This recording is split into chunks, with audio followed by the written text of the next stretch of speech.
You're welcome to New Focus Approach to Mathematics Basic 8. This is the revised edition.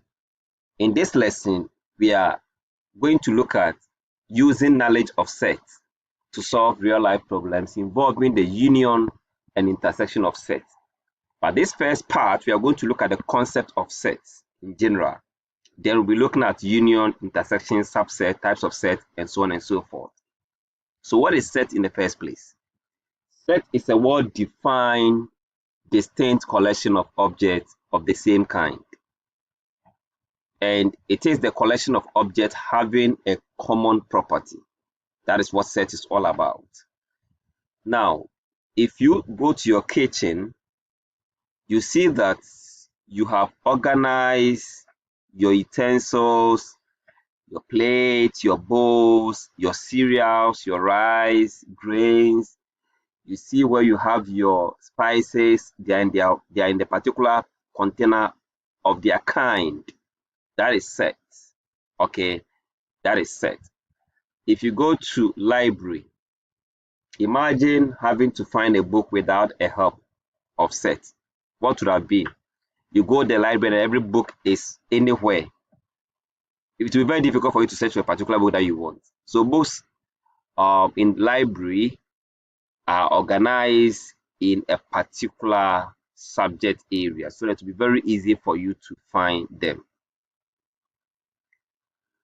Then again, if you go to supermarkets, have you ever thought about you shopping and there is no groupings of similar items and everything is just anywhere? It will be difficult to shop, especially when you go to a very huge or big supermarket. So department stores organize different areas so shoppers can quickly find what they are looking for and make purchases. So that is the use of sets. Now, writing and denoting sets are denoted by a symbol called curly bracket. Curly bracket. Okay, and the curly bracket simply is this symbol. We put in object into it and we categorize it as set, and we often give it a name using capital letters to represent the name of a set. So if I call this one maybe set B, I will say set B is a set of fruits. I can call this set C. Set C is a set of maybe sewing materials or writing materials, whatsoever, right?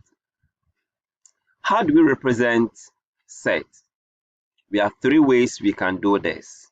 Now, before then, let's look at set.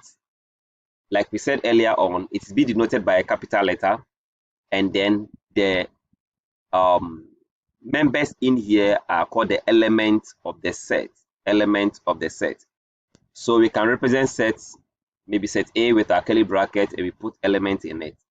Now, we say that the object or the component in the set are called the element or the members. Okay, so here we can see set A has a member A, B, C, D, E.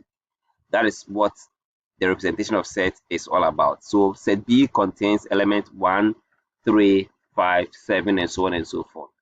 So we can say 3 is a member of, and the symbol here represents member of or element of.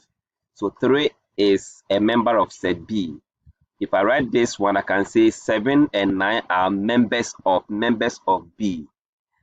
If I write 6, you see 6 cannot be found in this set because this set seems to be of odd numbers. And 6 is not an odd number. So 6 is not a member of, look at the way I've written it, not a member of. That means the symbol member of like this, not, and we cross it, not a member of. Then 8, 10 are not members of set B, right? Now, how do we describe set? Ways of describing set. There are three ways we are going to look at. The first one is listing of members or elements in the set. So maybe if I say set of counting numbers, then I will list all the counting numbers. If I say a set of alphabet, then I can bring set of alphabet. Okay, or a set of alphabet from A to E, then I can list them this way. This is the listing form of describing a set. This is a set of multiples of 5 up to 35. And then we have 5, 10, 15, 20, 25, 30, 35, and so on and so forth. Then number 2, word description of set. We can also describe set. Instead of listing them, we'll describe them. Example, maybe set A, prime members numbers less than 12, prime numbers less than 12. Set C, all regional capitals in Ghana. So the moment I describe it, you can always list it. So that is the description form of a set. Then the final one, we have set builder notation. Set builder notation. And instead of maybe writing P is equal to this, okay, which is the listing form, we can represent it as this. We can say let S be a number, and the number is defined as numbers that are between 1 and 12, between 1 and 12, or 1 less than X less than 12. That is that.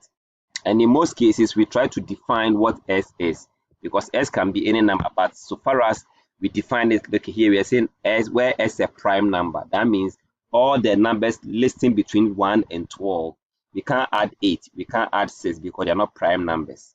Good, so that becomes this one.